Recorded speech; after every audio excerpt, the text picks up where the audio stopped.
We begin this morning with the very latest on another night of protests in downtown Portland. The crowds have been growing by the day, and more than 2,000 people were out in front of the federal courthouse last night. As it got a little bit later, things became less peaceful.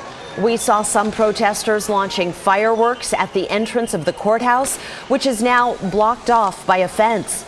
Several fires were also set within the perimeter of that fence. Federal officers issued multiple warnings before coming out and firing tear gas on crowds. The federal officers and protesters clashed several more times throughout the night until the crowd finally cleared out around 3 a.m. Federal agents took at least one person into custody. Well, the crackdown on protesters comes just hours after a federal judge ruled against the Department of Homeland Security. The judge issued a 2-week restraining order, stopping federal agents from arresting or targeting journalists and legal observers.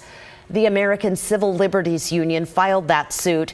It's just one of many legal challenges to the federal presence in Portland.